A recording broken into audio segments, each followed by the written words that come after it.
ప్రభుత్వ ఉద్యోగులకు ప్రస్తుతం అమలవుతున్న కొత్త పెన్షన్ విధానాన్ని వెంటనే రద్దు చేసి పాత పెన్షన్ విధానాన్ని అమలు చేయాలని ఏపీటీఎఫ్ ఆధ్వర్యంలో నెల్లూరు జిల్లా పొదలకూరు తహసీల్దార్ కార్యాలయం ఎదుట ఆదివారం నిరసన కార్యక్రమం చేపట్టారు. ఈ సందర్భంగా నెల్లూరు జిల్లా ఏపీటీఎఫ్ అధ్యక్షులు దశరథ రామయ్య మాట్లాడుతూ సెప్టెంబర్ 1వ తేదీ ప్రభుత్వ ఉద్యోగుల జీవితాల్లో చీకటి రోజన్నారు. సిపిఎస్, జీపీఎస్, యూపీఎస్ పెన్షన్ విధానాన్ని రద్దు చేసి ఓపీఎస్ ఓల్డ్ పెన్షన్ స్కీమ్ విధానాన్ని పునరుద్ధరించే వరకు ఏపీటీఎఫ్ ఆధ్వర్యంలో రాష్ట్ర వ్యాప్తంగా నిరసనలు చేస్తామని హెచ్చరించారు.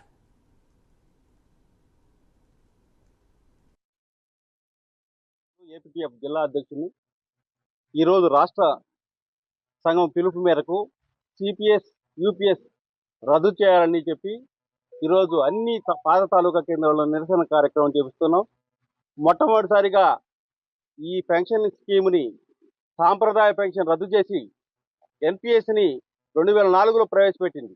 ఈ 2004లో ప్రవేశపెట్టిన తర్వాత ఆనాడే ఏపీటీఎఫ్ వ్యతిరేకించింది. తర్వాత ఇది ఏమాత్రం ఆమోదం కాదని చెప్పి నిరసన ద్వారాలు అప్పటి నుంచి 2004 నుంచి కూడా ఉద్యోగుల నిరసన ద్వారాలు వస్తూనే ఉన్నాయి. ఫ్యామిలీ పెన్షన్ కింద ఓల్డ్ పెన్షన్ స్కీమ్లో రూపాయి కూడా ఉద్యోగి యొక్క డబ్బులు పట్టుకున్నటువంటి పరిస్థితి ఓపీఎస్లో లేదు. కానీ ఇక్కడ యూనిఫైడ్ పెన్షన్ స్కీమ్లో కానీ జరుగుతున్నటువంటి అంశం ఏంటంటే, ఉద్యోగస్తుడు చనిపోతే దానిలో ఉన్నటువంటి 60% మాత్రమే ఉద్యోగస్తుడికి ఇచ్చి మిగిలిన 40%ని బ్యాంకులో డిపాజిట్ చేసి ఆ వచ్చిన వడ్డీతో ప్రతి నెల పెన్షన్ ఇస్తున్నటువంటి ఒక దుర్మార్గమైన పరిస్థితి ఈరోజు ఈ యూనిఫైడ్ పెన్షన్ స్కీమ్, సిపిఎస్ స్కీమ్లో జరుగుతుంది. కాబట్టి ఒక్కటే చెప్తున్నాం, ఎప్పుడైనా కూడా ఒక తీవ్రమైన ఉద్యమాలు రావాలి అంటే చిలికి చిలికి గాలివానగా పెను తుఫానుగా మారేటువంటి పరిస్థితిని కల్పించుకోకముందే ఉద్యోగ ఉపాధ్యాయ సంఘాలతో నేషనల్ పెన్షన్ ప్రావిడెంట్ ఫండ్ అనేటువంటి ఒక పెద్ద యూనిటీ ఉంది. ఆ యూనిటీతో డిస్కస్ చేయండి. ఫ్యామిలీ పెన్షన్ కింద ఓల్డ్ పెన్షన్ స్కీమ్లో రూపాయి కూడా ఉద్యోగి యొక్క డబ్బులు పట్టుకున్నటువంటి పరిస్థితి ఓపీఎస్లో లేదు.